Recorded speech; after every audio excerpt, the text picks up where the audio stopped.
मैं अपने भाषण में अंत में 60 साल की बात करूंगा आपको खुश करने के लिए। आप ठहर जाइए।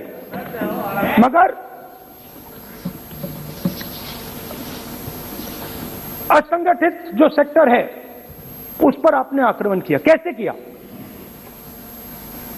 नोटबंदी, गलत जीएसटी और कोरोना के समय जो सपोर्ट उनको देना था आपने नहीं दिया। नतीजा क्या हुआ? नतीजा यह हुआ कि आज 84% हिंदुस्तान के लोगों की आमदनी घटी है और वो तेजी से गरीबी की ओर बढ़ रहे हैं। यूपीए की सरकार ने, आपने पूछा 60 साल की बात आपने कही, यूपीए की सरकार ने 23 करोड़ लोगों को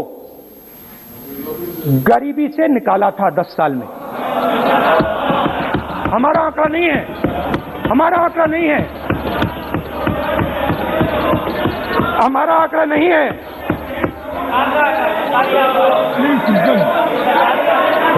आप हंसिए, हमारा आंकड़ा नहीं है, यह सच्चा आंकड़ा है। 27 करोड़ लोगों को हमने गरीबी से निकाला था और 23 करोड़ लोगों को आपने गरीबी में वापस डाल दिया।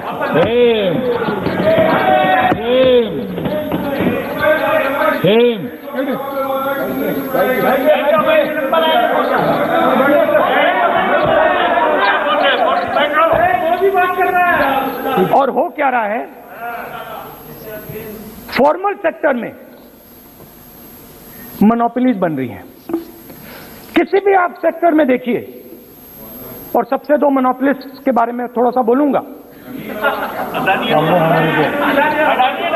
उसको वो कोरोना के समय अलग अलग वेरिएंट्स आते हैं ना, डेल्टा, ओमिक्रॉन,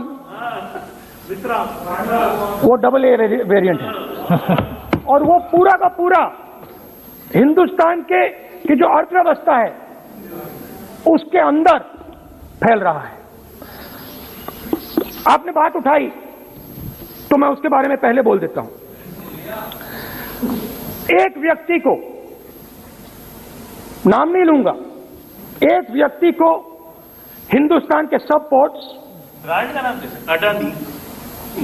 अडानी ब्रांड है वो, ब्रांड, हिंदुस्तान के सब पोर्ट्स, हिंदुस्तान के सब एयरपोर्ट,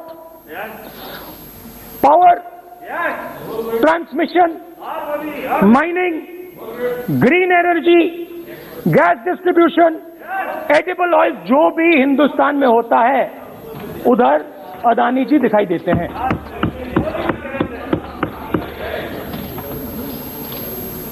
और दूसरी side Ambani ji, Jio, petrochemicals, telecom, retail, e commerce में मोनोपोलियां। तो पूरा का पूरा धन जो है चुने हुए लोगों के हाथ में जा रहा है।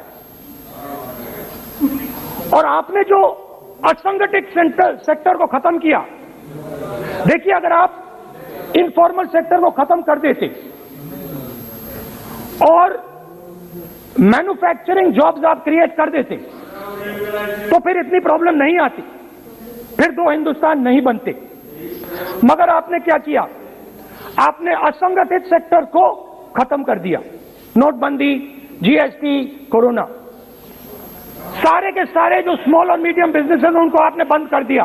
बोलने दीजिए, बोलने दीजिए।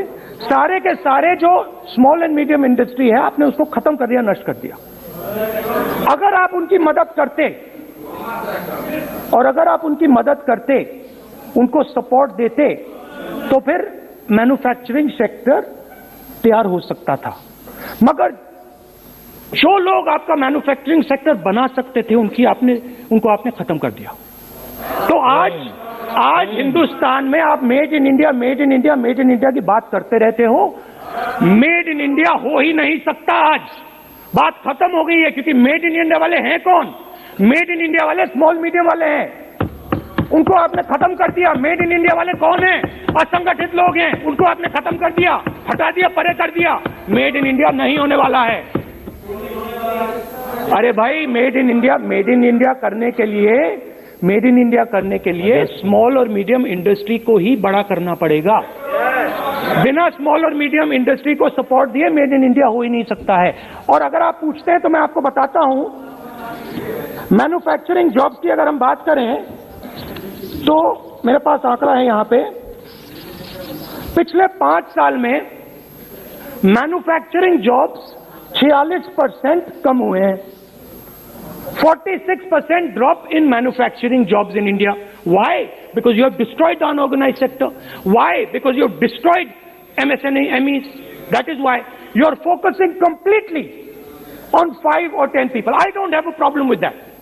I don't have a problem with big industry. Focus on them. But please realize that they cannot produce jobs for you. Small and medium industry is the only people who can produce jobs for you. That is the reality. और हो क्या रहा है? 2 हिंदुस्तान बन रहे हैं, आप यहां पे भाषण देते रहते हो, नया Hindustan, new India, make in India, और कौन से नारे हैं? Startup India. आप ये बोलते रहते हो और देश में बेरोजगारी फैलती जा रही है। और आप ये मत सोचिए कि ये जो गरीब हिंदुस्तान है जिसको आप बना रहे हैं, ये मत सोचिए कि ये चुप बैठा रहेगा। ये मत सोचिए कि ये चुप बैठा रहेगा, ये चुप नहीं बैठा रहेगा। इस हिंदुस्तान को सब कुछ दिख रहा है। इस हिंदुस्तान को दिख रहा है कि आज, सुनिए, इन लोगों को दिख रहा है कि आज ये आंकड़ा, आप सुनिए, ये आपकी सरकार की देन है, ये आंकड़ा अच्छी तरह सुनिए। इस गरीब हिंदुस्तान को दिख रहा है कि आज हिंदुस्तान के 100 सबसे अमीर लोगों के पास हिंदुस्तान के 55 करोड़ लोगों से ज्यादा जायदाद है। बात समझिए, 10 लोगों के पास 40% हिंदुस्तान से ज्यादा धन है। 10 लोगों के पास। ये कैसे हुआ? ये आपने किया, ये नरेंद्र मोदी जी ने किया। यही न्यू इंडिया। और तो मैं आपको एक सुझाव देता हूं, प्रधानमंत्री जी को आपको सुझाव देता हूं, ये जो 2 आप हिंदुस्तान आप बना रहे हैं, इन 2 हिंदुस्तानों को जोड़ने का काम जल्दी से शुरू कीजिए। स्मॉल एंड मीडियम इंडस्ट्रीज की मदद करना शुरू कीजिए। जो हमारे बेरोजगार युवाएं हैं उनकी मदद कीजिए। और ये जो आप पूरा का पूरा धन इन्हीं 5-10 लोगों को दे रहे हो, क्योंकि ये आपकी मार्केटिंग करते हैं, आपको टीवी, व्हाट्सएप, फेसबुक पे लगाते हैं, ये काम आप बंद कीजिए, नहीं तो देश का नुकसान होगा। आपका नहीं, देश का नुकसान होगा। तो पहला मेरा सुझाव ये है। नंबर 2 और नंबर 3 भी है, अभी आएगा वो। और वो जो आपने 60 साल की बात कही थी, वो नंबर 3 में आएगा। Now, I'd like to speak. There are now there are 2 competing visions of this country, which is frankly the main difference between us and them. If you read the Constitution of India, you will find, and many of my colleagues who have not read it should look at it, you will find that India is described as a union of states. India is not described as a nation, it is described as a union of states. What does that mean? That means my brother from Tamil Nadu has to have the same right as my brother from Maharashtra, as my sister from Maharashtra, as my brother from Uttar Pradesh, as my brother from Bihar, as my sister from Manipur, Nagaland, Mizoram. That's what it means. What it means, Jammu Kashmir, of course, Jammu Kashmir, Nagaland, of course, Andaman Nicobar, of course, That is Lakshadweep. Now what is the difference? You have to understand this. This is a serious matter. I would like to have your view on it.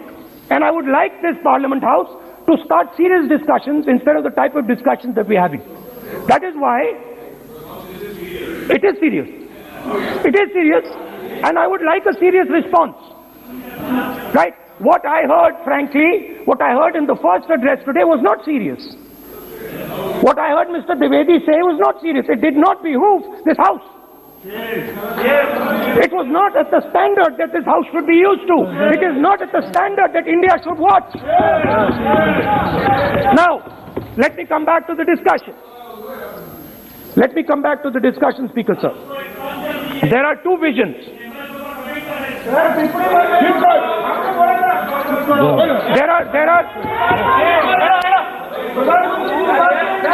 There are two visions of this country. One vision that it is a union of states, meaning it is a negotiation, meaning it is a conversation, meaning I go to my brother in Tamil Nadu and I say, what do you want? And he says, this is what I want. And then he asks me, what do you want? And I say, this is what I want. It is a partnership. It is not a kingdom. Remember that. You will never, ever in your entire life rule over the people of Tamil Nadu. It cannot be done. You will never, ever in your life rule over these other people. Please listen to what I'm saying.